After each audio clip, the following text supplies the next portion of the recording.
Roberto Monaco here with the Chiro Speaking Company and Influenceology. And in this video here, yes, in this video, we are going to talk about 7 things that you can do before your presentation, before your next talk, before your next webinar, or even before your next video, so that can maximize your results. Let's do this.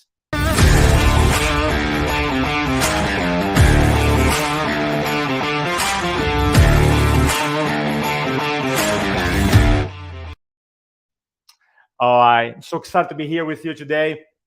One of the things that I noticed with a lot of presenters, I've been doing this for 20 years. I have gray hair, 20 years doing this, is that a lot of people, they show up to the talk and they don't have a pre-routine or a ritual before they do a talk. And I feel that having a routine, a ritual before your presentation is critical. And you know it's critical, right? Your state of your mind, how you feel right before the talk. So Roberto, I get it, right? Because if I feel okay, then most likely presentation is going to be okay. If I feel stressed, if I'm worried about it, most likely my talk is not going to be good, right? Or if it's okay, it's not going to be my best talk. So what do you do specifically? So in this video here, I want to share with you 7 things that I do. And some of them I like better than others, work on my style, but I just want to give a lot of ideas today. Number 1, the first thing that I do, and you can look here in the video, is empathy. Now, empathy is doing the best you can to feel how others are feeling. Now, you never be able to feel exactly how others are feeling, but I try to do the best. So before my talks, I was speaking actually in 2 events last weekend. So before my talks, I close my eyes. I am in my hotel room. I'm like, okay, who are these people? What are their challenges? What are their goals? What are their dreams?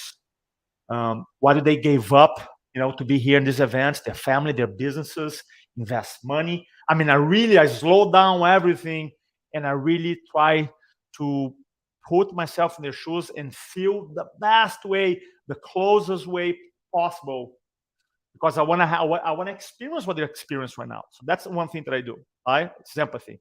Now, the second thing that I do is gratitude. Now, nowadays in this quote unquote social media era, everything is video, is live videos, is Instagram, is TikTok, is YouTube. To have an opportunity to have actually a live audience in front of you, right? How amazing is that?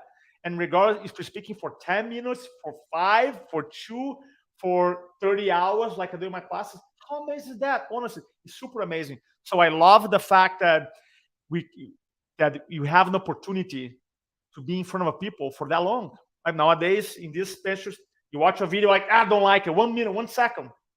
People, they delete your video or they click away. And now you, as a speaker, as a communicator, as an influencer, as a presenter, you have what, 10 minutes, 20, 30. So I'm really going to space of gratitude for the opportunity to speak and transform lives. I don't believe in quote unquote speaking to give information like most people do. I have a saying that I don't speak to inform, I speak to transform. But that means that I bring all the energy, all the power, all the certainty, all the influence, all the love, all the caring to serve the audience. Right? And I'm grateful for the experience. I'm grateful for the people who are in front of me. Right?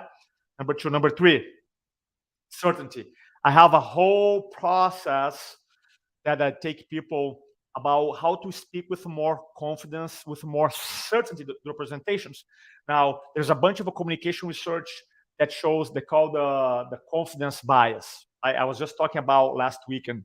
And the confidence, this research talks about if you have a presenter, let's say, that the information is inaccurate, it's not correct, but the speaker has a lot of certainty and confidence communicating the information, people believe more than the person who, quote unquote, has the correct information or a better information, but does not have certainty when the person communicates.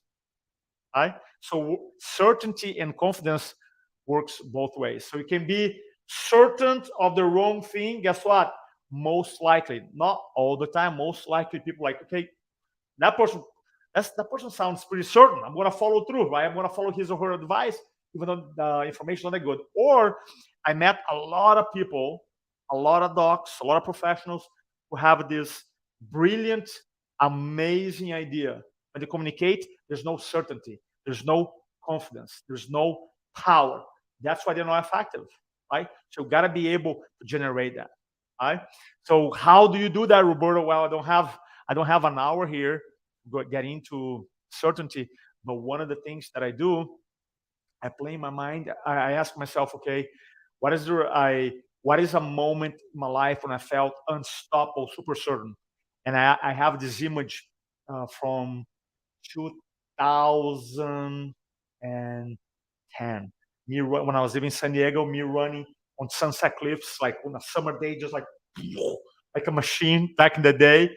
And I was just like, I have this image that I play in my mind over and over and over. And that image just literally my whole body, I'm like, boom, my whole body, I feel this like certainty, this confidence. I was like, it's amazing, right? So if you stop and think about a moment in your life when you felt certain, when you felt confident, and you see what you saw, and you hear what you heard, and you feel what you felt, and start breathing that way, right? And you start like literally you start playing the memory. Eventually, your body's gonna feel certain. It's crazy. You do a couple of times, and then you have this energy that you can access all the single time. You see, fear does not creep in a body full of certainty. Uncertainty does not creep in a body full of certainty. Nervousness does not creep in a body full of certainty. Right? Doubt does not creep in a body full of certainty. Anxiety does not creep in a body full of certainty. So I have this like, all right, let's go. So it's not only like being quote unquote arrogant or overconfident. No, because you have like, remember, you have empathy, you have gratitude, you have certainty. And the fourth one that I do, and some of you been to my classes or events before, I do this before. I believe that of all the things I do, all as a ritual before my talk, of everything that I do, the most important one is this one. Now, obviously, you got to prepare your talk, you got to know your audience, all that jazz. I'm talking about preparation right before. I divide preparations two categories. One that you do a month before, 2 months before, a week before your talk, when you take the time to get to know the audience, learn the problems, the goals, the demographics, all the jazz, and putting a message that is relevant to them. So that's one that happens way before. Then you have the second type, the preparation that is due literally right before, 5 minutes before, 10 minutes before, 15 minutes before, 1 minute before. What are you doing? So I go to this place of love. I've been doing this for many years, since 2002. The beginning, when I didn't have family, was I closed my eyes and I just pull a memory of me and my mom. Right? My mom taught me unconditional love. So these memories, I start feeling this love in my body. Then I got married. Then I go have a memory for my mom, a memory for my wife. I just loving moments. And then now I have 2 kids. So I pull a memory for my daughter, a memory for my son, and eventually, literally, I have this energy of love, and I go, I hit everybody in the room with love. I go, I love you, I love you, I love you, I love you, I love you, I love you, I love you, I love you, I love you, I love you, I love you. I mean, the whole room. If there's 300 people, I go super fast. Boom, boom, boom, boom. There's 10 people, I go boom, boom, boom. And usually there's someone introducing me, and I'm saying I love you to the back of the rooms, or the back of the heads, or sideways, but I'm going, I love you, I love you, I love you, I love you, I love you, I love you, I love you. I love you, I love you, I love you. I was doing that this weekend, and one guy said, man, you said I love you like 500 times in a minute. And I hate everybody. Why? Because if I come from a place, think about that. If I have empathy towards the audience, meaning understand how they're feeling, the challenge, their goals. 2, I'm grateful for being there. Number 3, I'm certain that I'm going to deliver this really powerful message to help them. Number 4, I come from a place of love. I'm literally, my emotional state is unstoppable. Right? So I do that. Then we have, need this. I love it. I have a dinner tonight. Hey, Dr. Ben, my bro, that is the secret. Thank you so much, brother. That's the secret, right? That is the secret. And then, so my process, and then I pray for God for guidance. I believe that I'm just a vehicle. I have an assignment that God's speaking through me. I'm just a vehicle. So I pray guidance for the right words, the physiology, the psychology, the motivation, the pauses. I pray for everything to have the messages literally flowing through me. I'm the vehicle, and I deliver the best way I can possibly deliver. Right? Because I feel like if a lot of times we show up, and I see so many presenters literally right before changing their slides before the talk and getting worried about like, bro, should be doing that a week ago. So right before the talk, I'm like in this state when you walk in the room, just like, boom. It's like people feel you to be like, there's something special about Dr. Ben. Right? There's something special about him. I'm gonna work with him because right, Dr. Ben, I'm doing a shout out here because you just go and just like, oh, you have this energy because most people they don't feel good, they don't come from love, they're not certain, they don't have empathy. We are just going to go the opposite of how people are feeling, not to break rapport, but just like to show the power, to show the love, to show the influence, to show the possibility. Right? Number 6 is another thing that I do. And I learned this when I was starting out back 2002. I had a lot of lot of energy. So one of my mentors, and I really don't remember who said that to me. I wish I could, so I could give you credit. He goes, man, all you do is inhale 5, hold 5, exhale 5. It's gonna calm down, right? Because there's a communication neuroscience. When you're stressed out, kind of like chokes or subluxates your verbal communication. When you stress out, you cannot communicate as well when you're not stressed out. Right? So now I'm gonna go into this place of like, okay, I'm gonna breathe. So I go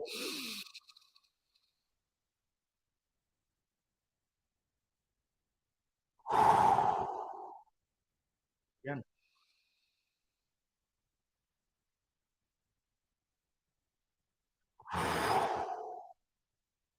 And now I'm just like go like whoa, right? And then if I need to, I know some people are really big into meditation.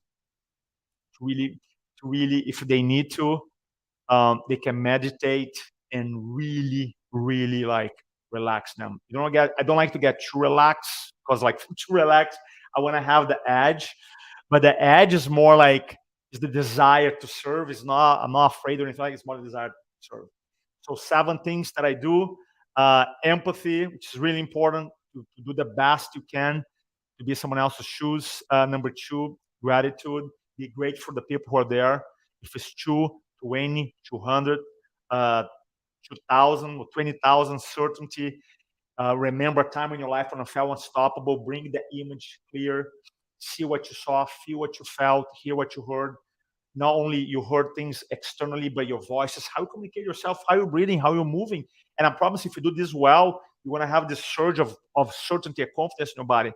For me, the most important thing that I use is love. Is literally like people say, Roberto, but you cannot love someone you don't know. Well, you can love their humanity. You love their humanity. As a human beings, they have goals, they have desires, they're afraid, they have limited beliefs. So I love that humanity. Right? At the end of the day, I have those things too. So you want to quote unquote connect with that. Number 5, prayer. Pray, whatever your religious background is. I just pray for God to illuminate me, to give me the wisdom, the discernment, the words, the motivation, the energy necessary to move a room. Not my will, His will. So that's why I do it. Number 6, I breathe. The breathing piece. Sometimes, if I ever have too much energy, I remember if you have too much, then I want to calm down a little bit. I want to balance out a little bit. Then I do breathing. I inhale for 5 seconds. I hold for 5 seconds. Exhale for 5 seconds. And then the last thing that I do, if I need to, then I'm going to meditate. Right? And then I'm just like, I just visualize everything. I want to be in that place of like super, super relaxation. And then open my eyes and I go. So I hope you guys enjoy this. You have more comments here. Love me some Roberto. Always great information. Doc Hoskins. What's up, my boy? What's up, buddy? So good to see you, man. I love it. I love pudding. I don't know. Federico, I don't know what it is. So hello, I'm Marcos Maruco. Hi, Marcos Maruco. I will have a couple people here. I love it. Speaking Spanish. Well, some people want to speak in Spanish. No, I'm not speaking Spanish here today. I appreciate you guys' comments here. For those who are watching us here, for more information on I'm a teacher. Oh, perfect. Okay, cool. En español, no. Esto no está. Do great content, Dr. Dan. Appreciate that, buddy. As always, thank you so much, buddy. For those interested in learning more what we do, we have this amazing class called Influencing from the Front. This is actually the picture of our 3-day event we did in Atlanta, which was amazing. For more information, if you're interested in participating, we have one more class in this year. So check it out. Some people from Argentina. I love it. I love it. I love it. All right. Much love to you guys. Don't speak to inform. Speak to transform and talk soon. Bye-bye.